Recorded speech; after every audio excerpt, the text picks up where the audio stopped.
मुकाबला है, high voltage मुकाबला होगा। टीम इंडिया के जिन 11 योद्धाओं पर नजर होगी उनमें सबसे खास हैं कप्तान रोहित शर्मा। 24 साल का रोहित का करियर शानदार, जानदार, दमदार। रोहित के जज्बे की कहानी सुनेंगे तो आपको एहसास होगा हिटमैन रोहित शर्मा ने इस बुलंदी को हासिल करने के लिए किस तरह का खून पसीना बहाया है।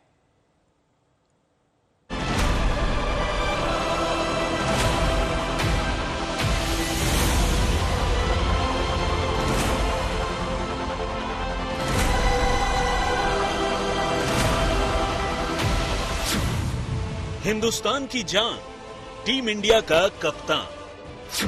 आगाज से अब तक बोरीवली से वर्ल्ड कप के मंच तक, कहानी रोहित के हिटमैन बनने तक। मुंबई के बोरीवली में स्वामी विवेकानंद इंटरनेशनल स्कूल का ये प्रांगण, इसी प्रांगण में आज से तकरीबन 24 साल पहले 12 साल की उम्र में आता है एक बालक, रोहित गुरुनाथ शर्मा। यहां आने की भी कहानी दिलचस्प है।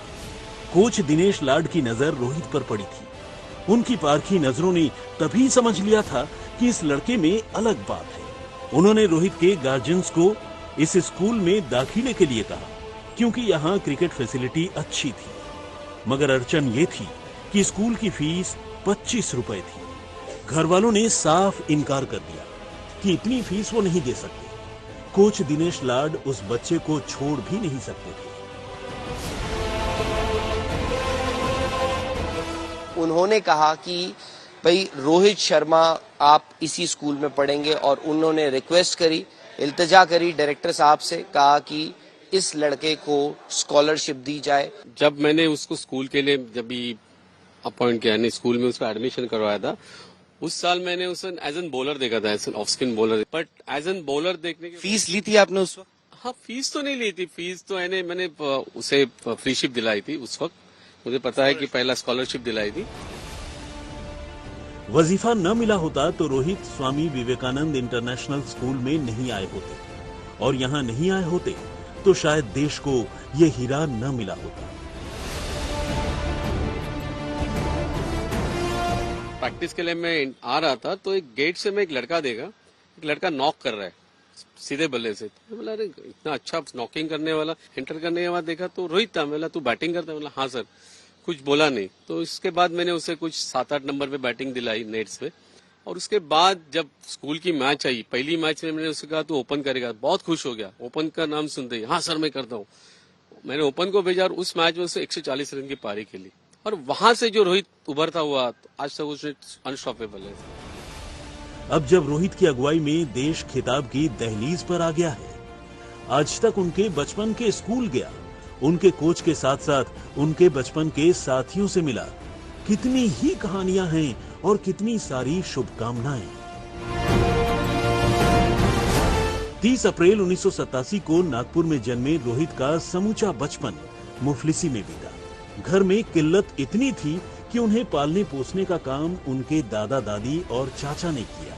बोरीवली में चाचा के घर ही उनका बचपन गुजरा। हर वीकेंड पर रोहित अपने माता पिता से मिलने डोंबिवली जाते थे। स्कूली क्रिकेट में धमाल करने वाले रोहित पर सबसे पहले नजर गई भारत के पूर्व कप्तान दिलीप वेंगसरकर की। उन्होंने जल्द ही एक ब्रेक भी दिया, मगर भोले भाले रोहित ने पहले ही मैच में एक गलती कर दी।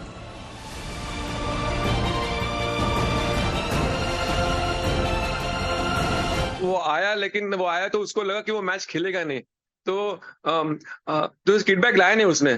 तो हमारे कोच चंद्रकांत पंडित थे, तो मैंने उनको बोला कि यार 17 ईयर्स ओल्ड, मेरे को उसको डांटना मत था, तो उसको आराम से लेना, लेकिन because he is young, he doesn't know.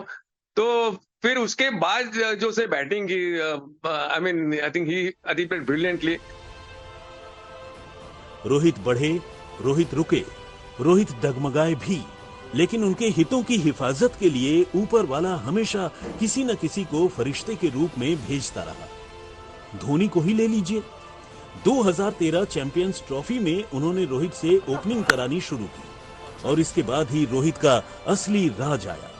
वरना रोहित का करियर यूं हिचकोले खाया था कि 2007 में T20 वर्ल्ड चैंपियन का हिस्सा थे, लेकिन 2011 की वर्ल्ड कप टीम में नहीं थे।